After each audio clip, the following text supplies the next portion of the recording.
Les sous-marins nucléaires d'attaque russes du projet 971, connus sous la désignation Akula en Occident, constituent l'un des piliers de la flotte sous-marine russe depuis les années 1980. Conçu dans le contexte de la guerre froide, la tête de classe entre en service en 1984. Les Akula avaient pour mission principale de traquer et, le cas échéant, de neutraliser les sous-marins nucléaires lanceurs d'engins américains et les groupes aéronavals. Par leur autonomie, leur endurance, leur panoplie d'armes et surtout leur faible signature acoustique, ils visaient à combler l'écart stratégique qui séparait l'URSS de l'US Navy.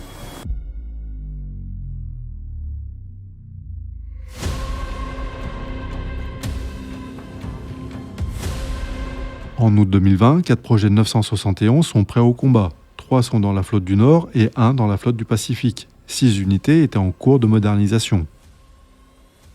Dans cet épisode, LTDO vous propose de faire un point sur les sous-marins nucléaires d'attaque du projet 971.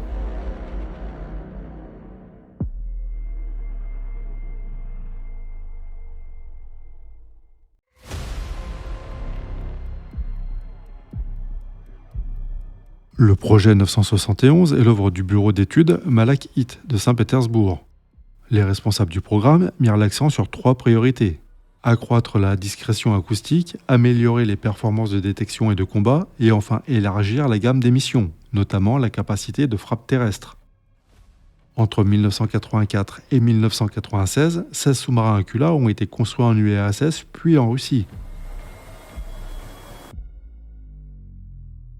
Ils ont été répartis au sein de la flotte du Nord et de la flotte du Pacifique. Ils constituent, avec les sous-marins du projet 885 Yasen, la colonne vertébrale des sous-marins nucléaires d'attaque russes. La structure générale reste celle d'un sous-marin à double coque. La coque principale est construite en acier à haute résistance, autorisant une immersion opérationnelle d'environ 480 à 500 mètres et une profondeur maximale de 600 mètres. Concernant la discrétion, la chasse aux vibrations est poussée. Les équipements sont montés sur des supports amortis, installés eux-mêmes sur des équipements intermédiaires, l'ensemble reposant sur des amortisseurs pneumatiques. À cette cascade de solutions d'isolation s'ajoute un revêtement anti-acoustique épais recouvrant la coque légère.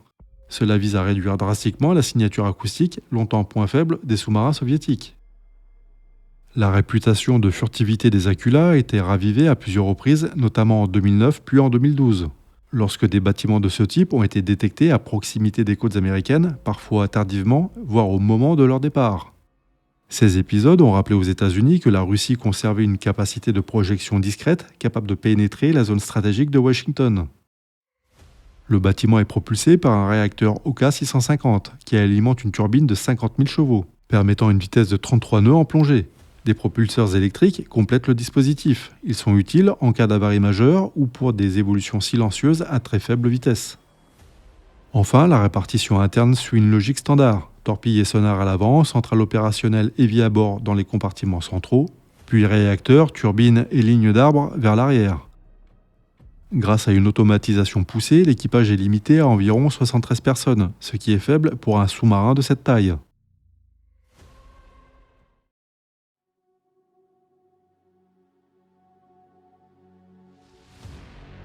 Au fil du temps, plusieurs séries d'Akula ont été produites, se distinguant par des améliorations acoustiques, électroniques et parfois structurelles.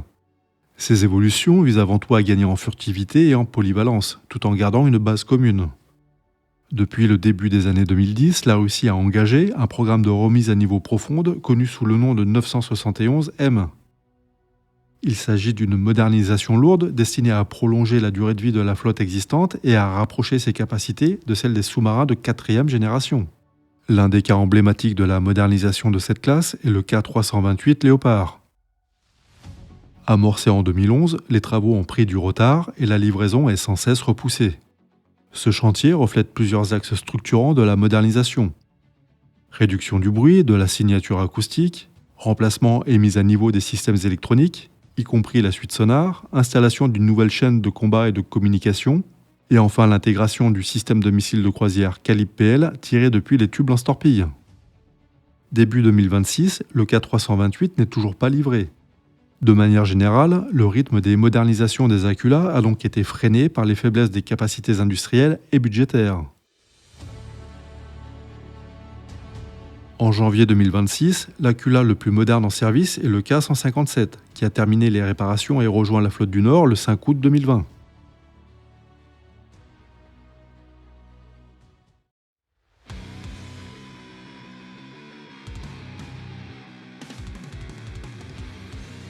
Les Aquila affichent des caractéristiques comparables à celles des sous-marins d'attaque occidentaux de la fin de la guerre froide. Le sous-marin a un déplacement en surface de 8100 tonnes et de 12 900 tonnes en plongée. Côté dimension, les différentes versions de l'Aquila ont pu connaître des évolutions. Il est proposé de retenir ici une longueur de 110 mètres, une largeur de 13,5 m et un tirant d'eau de 9,7 mètres. La propulsion est assurée par un réacteur nucléaire OK650, couplé à une turbine de 50 000 chevaux. La vitesse en plongée est de l'ordre de 33 nœuds maximum. L'Aquila a pu atteindre une profondeur maximale de 600 mètres. L'équipage est d'environ 73 marins.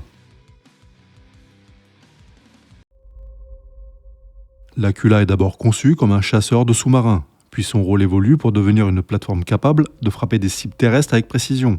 En cela, il suit une sorte de calibrisation de la flotte russe. Il dispose de 8 tubes, dont 4 tubes de 650 mm et 4 tubes de 533 mm. Le navire peut emporter un total de 40 armes, avec un mélange de torpilles, de missiles et de mines. À ces tubes s'ajoutent 6 lanceurs externes dédiés au déploiement des leurres.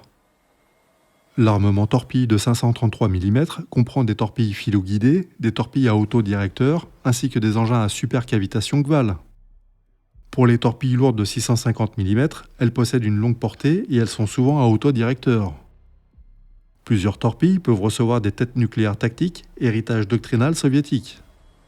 Concernant les missiles, l'Aquila possède la capacité de tirer plusieurs familles de missiles. Tout d'abord, le missile de l'UTASM SSN-15. Il faut noter qu'il existe en version nucléaire. Puis le SSN-16. Il porte une torpille qui est parachutée jusqu'à une distance de 100 km.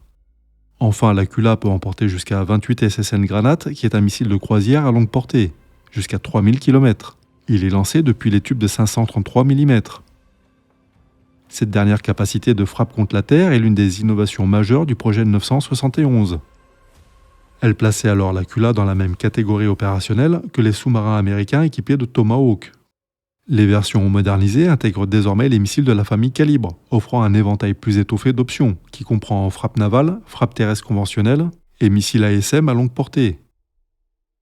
La modernisation en cours devrait permettre aux Aquila de mettre en œuvre le missile hypersonique Zircon ainsi que des drones sous-marins. Le sous-marin peut embarquer un grand nombre de mines sous-marines tirées via les tubes standards. Enfin, il dispose également de manpads Strela pour une défense très limitée contre les menaces aériennes. Dernière spécificité, l'Inde a loué un sous-marin de ce type sur une période de 10 ans.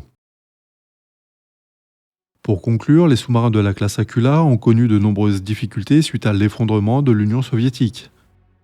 Mais il semble que l'ingénierie navale soviétique puis russe ont réussi à concevoir une plateforme silencieuse, robuste, polyvalente et capable de frappe conventionnelle ou nucléaire.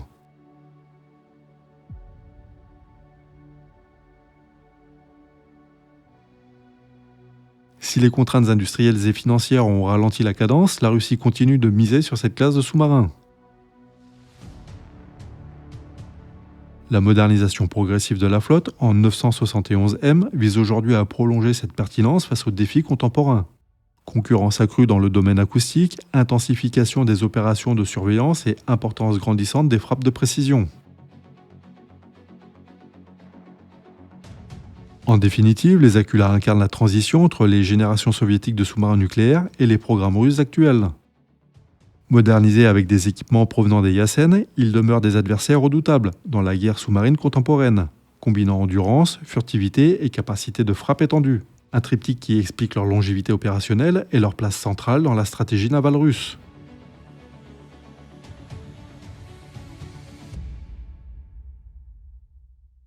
Si cette vidéo vous a plu, le pouce en l'air fait toujours plaisir, tout comme l'abonnement à la chaîne. Vous pouvez également partager la vidéo. Merci pour votre visite et à bientôt sur LTDO.